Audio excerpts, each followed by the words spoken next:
Hallo.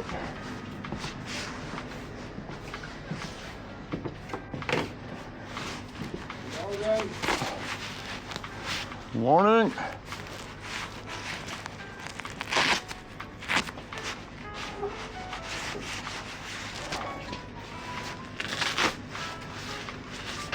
I have something for you.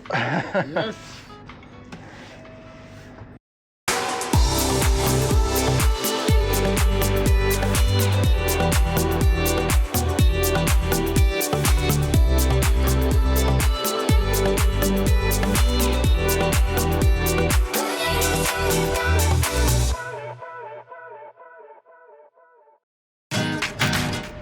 Der Schlüssel unserer Unterkunft ist abgegeben und wir sind bereits unterwegs in Richtung Östersund. Damit begrüßen wir euch zu Teil 7 unserer Reise durch Skandinavien. Im letzten Teil sind wir von der finnisch-norwegischen Grenze aus über Rovaniemi und Luleå bis nach Jokkmokk gefahren. Wenn du wissen möchtest, was wir unterwegs alles erlebt haben, schau dir doch die Folge an. Das Wetter zeigt sich heute von seiner unangenehmen Seite. Dicke Regenwolken verdecken den Himmel und für den ganzen Tag ist mehr oder weniger Dauerregen angesagt. Zudem sind die Temperaturen deutlich gesunken. Die heutige Tour führt uns von Saxnäs über den Stekenjokk und Strömsund bis nach Östersund. In Östersund selbst wollen wir einen weiteren Ruhetag einlegen.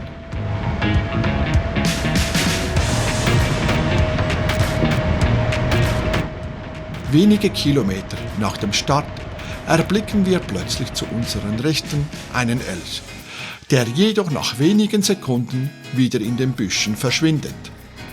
Hurra, endlich ein Elch! Damit ist auch dieser Punkt auf unserer Bucketlist abgehakt. Auch wenn wir uns gewünscht hätten, dieses imposante Tier länger beobachten zu können. Einige Kilometer weiter erreichen wir den 876 Meter hohen Stekenjokk, einen Pass hoch über der Bahngrenze.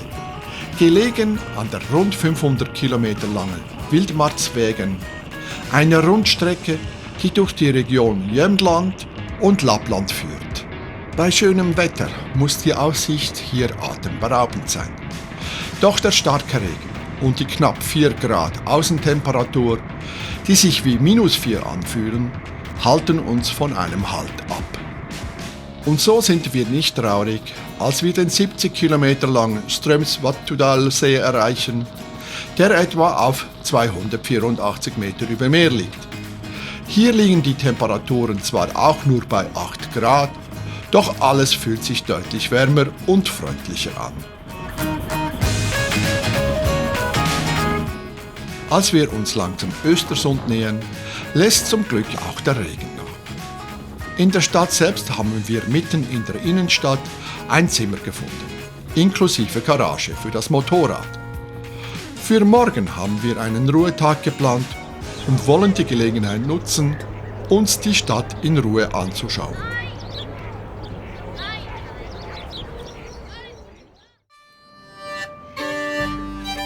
Östersund. Mit rund 53.000 Einwohnern, die größte Stadt Mittelschwedens und die Hauptstadt der Provinz Jämtland. Sie liegt am großen See Störsjön und ist von Bergen und unberührter Natur umgeben. Die Stadt gilt als Zentrum für Wintersport und Outdoor-Aktivitäten. Regelmäßig finden hier Biathlon- und Langlauf-Weltcuprennen statt. Bekannt ist Östersund außerdem für seine lebendige Kulturszene und die regionale Küche.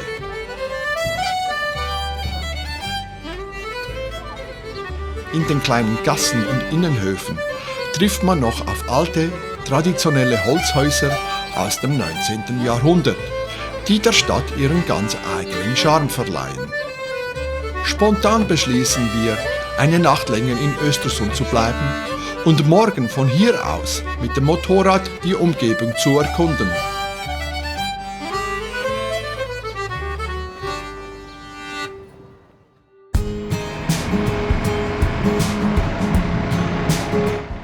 Ausgeschlafen und ohne Eile brechen wir am Vormittag zu unserer kleinen Rundfahrt auf. Wie bereits erwähnt, möchten wir die Gegend um Östersund etwas näher kennenlernen. 2 Stopps haben wir dabei fest eingeplant. Bei den Wasserfällen Ristafallet und den Fossen. Eigentlich hatten wir auch einen Besuch im Moosgarten bei Östersund geplant. Wenn wir schon keine Elche in freier Natur sehen, dann wenigstens hier. Doch leider hat der Park heute geschlossen. Pech gehabt.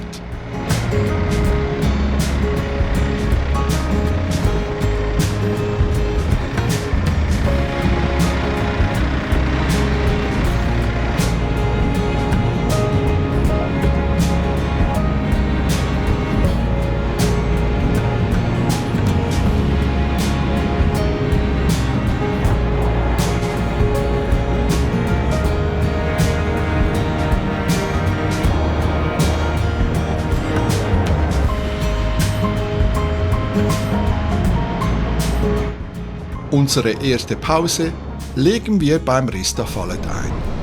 Mit nur 14 Meter Höhe und einer Breite von 50 Metern, ein eher kleiner Wasserfall, aber dennoch beeindruckend.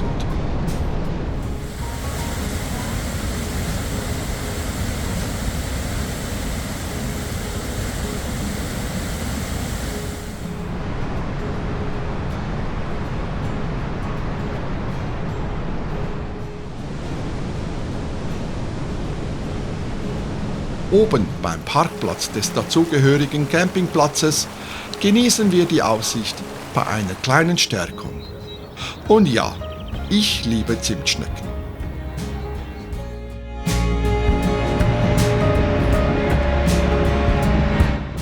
Nach der Pause erreichen wir schnell Åre, den bekannten Ferien- und vor allem Skiort. Hier finden regelmäßig Alpinski-Weltcuprennen statt. Meist im Riesenslalom oder Slalom. Kurze Zeit später erreichen wir den Forsen, der vom Parkplatz aus gut zu Fuß erreichbar ist.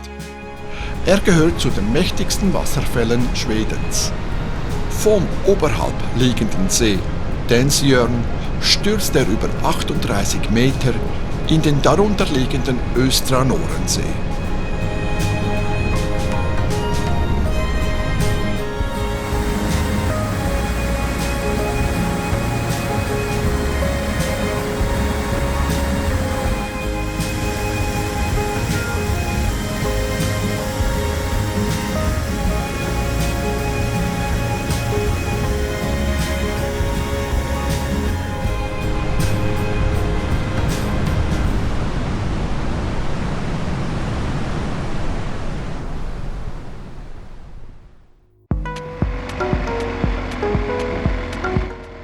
Wir setzen unsere Fahrt fort und erreichen etwas später die schwedisch-norwegische Grenze.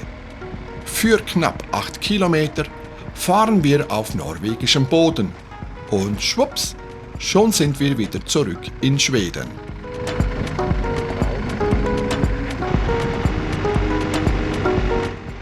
Zwischenzeitlich zeigt sich wieder einmal der Regengott, doch er ist gnädig.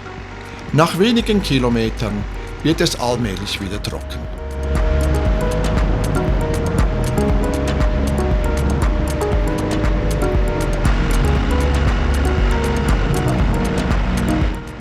Sobald man in Schweden die gut ausgebauten Hauptstraßen verlässt, findet man sich schnell auf kleineren Schotterstraßen wieder.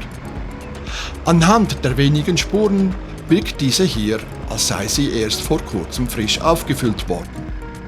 Und siehe da, nach wenigen Minuten treffen wir auf ein richtiges Ungetüm, auch Krader genannt, der uns freundlicherweise passieren lässt.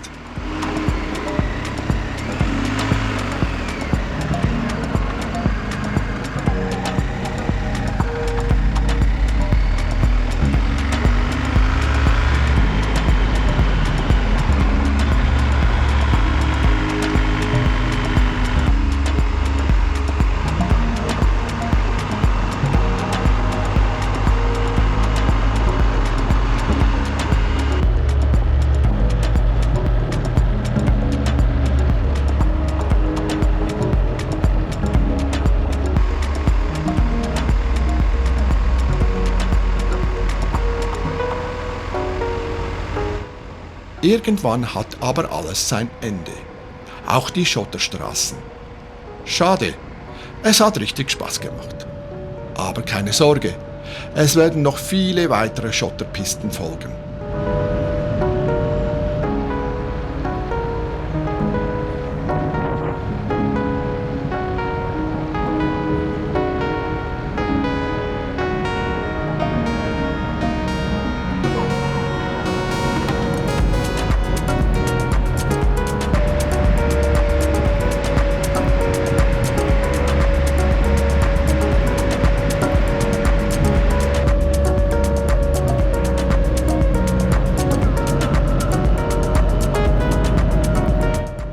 Wir nähern uns wieder Östersund.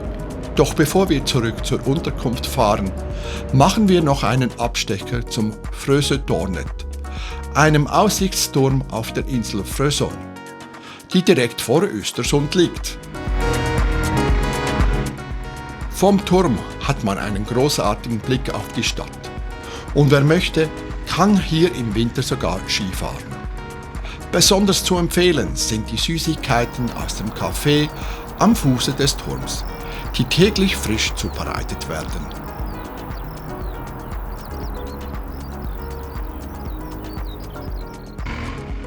Kurz darauf sind wir fast wieder bei unserer Unterkunft. Morgen heißt es Abschied von Östersund zu nehmen, denn unsere Reise führt weiter in Richtung Süden.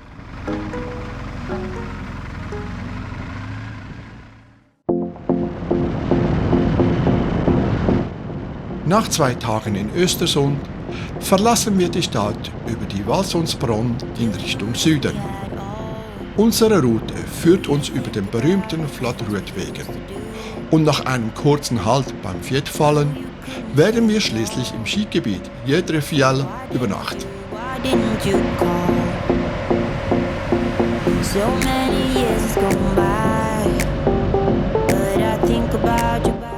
Mehr als anderswo haben wir hier in Mittelschweden das Gefühl, dass die Wälder links und rechts der Straße unendlich weit und mächtig sind. Um das genauer zu erkunden, lassen wir die Drohne in den Himmel steigen.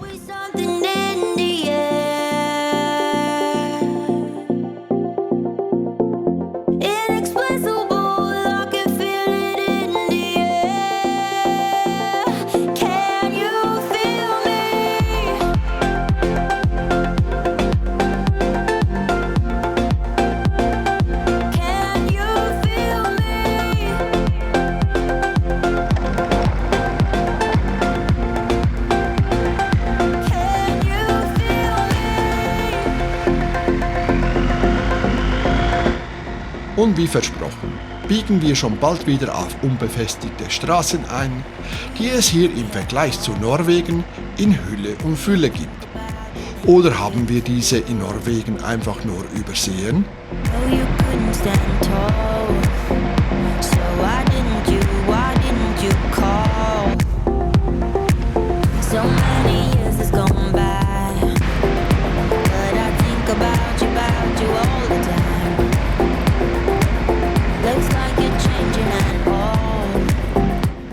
Bevor wir über den Flatruutwegen fahren, nutzen wir die Gelegenheit, in Ljungdalen unsere Essensvorräte aufzustocken.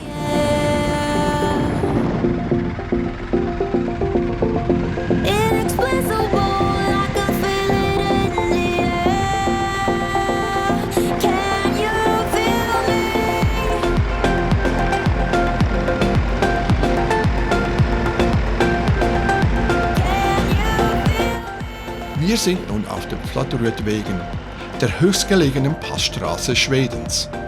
Die 1938 erbaute, 40 Kilometer lange Strecke verbindet die Ortschaften Funäsdalen und Ljungdalen und erreicht ihren höchsten Punkt auf 975 Meter über Meer.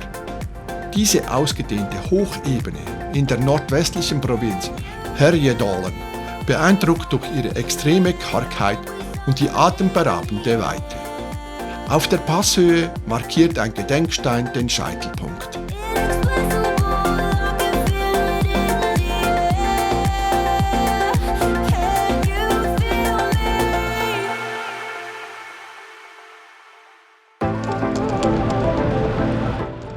Nach einer kurzen Pause und einem netten Gespräch mit dem einzigen Motorradfahrer, den wir heute treffen, geht es für uns weiter entlang des Flatterrütwegen.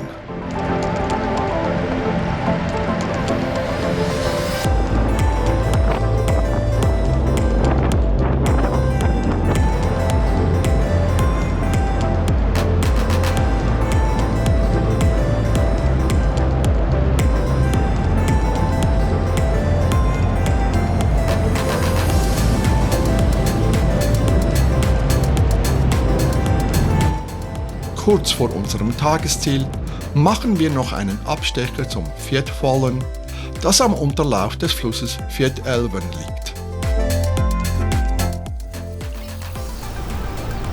Vor Ort kommen wir mit einem älteren Herrn ins Gespräch, der mit seinem Enkel hier zum Fischen ist.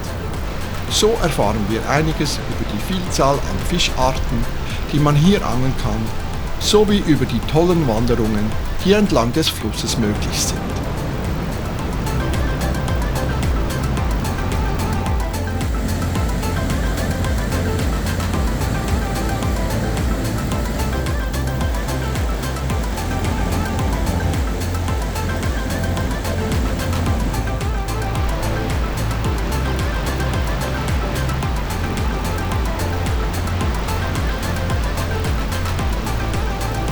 Nach wenigen Kilometern erreichen wir unser Tagesziel im Skigebiet Idrefjäll, dem viertgrößten Wintersportort Schweden. Hier beziehen wir ein Zimmer in einem schönen Hotel und lassen den Tag bei einem guten Abendessen noch einmal Revue passieren.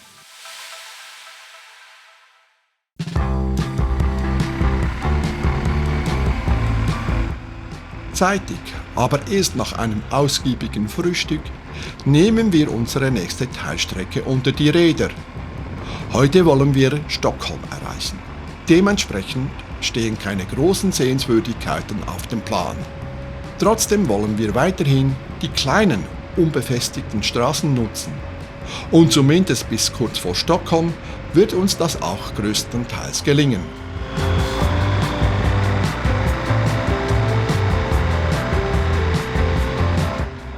Heute ist in Schweden ein besonderer Feiertag. Es wird Mittsommer gefeiert. An diesem Tag ist das ganze Land auf den Beinen und überall finden Feierlichkeiten zur Sommersonnenwende statt. Fragt man einen Schweden, rangiert dieser Tag in seiner Bedeutung knapp hinter Weihnachten. Traditionell werden Räucherlachs und Hering serviert und auch ein guter Schnaps darf dabei keinesfalls fehlen. Dazu wird gerne gesungen und getanzt. Viele Familien feiern zusammen mit Freunden und Verwandten auf dem Land oder nehmen an den zahlreichen Festen teil, die im ganzen Land organisiert werden.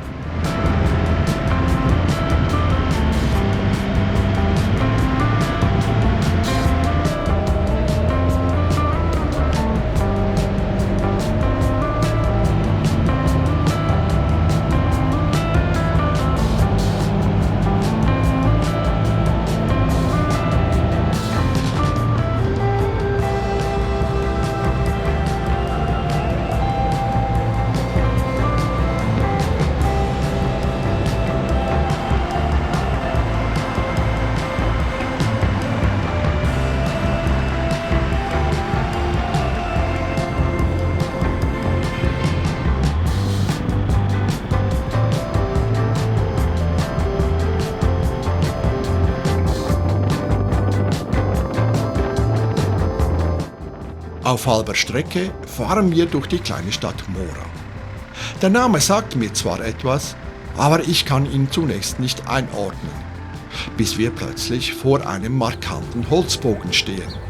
Ah, klar! Mora ist der Zielort der berühmtesten Skilanglaufveranstaltung der Welt, dem Vasalauf. Dieses Rennen wird seit über 100 Jahren zwischen Sälen und Mora ausgetragen. 90 Kilometer in der klassischen Technik, ein echter Mythos des Skisports.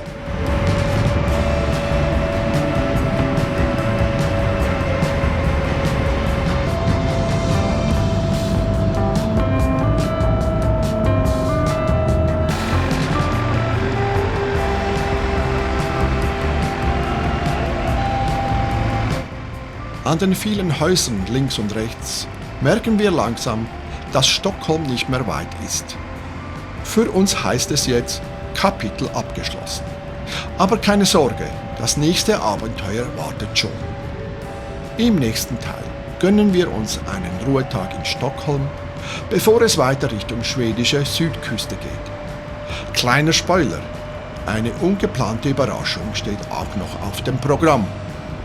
Wenn euch das Video gefallen hat, lasst einen Abo da, gebt uns einen Daumen hoch und schreibt uns einen Kommentar. Wir freuen uns über jede Nachricht von euch. Also tschüss und bis bald.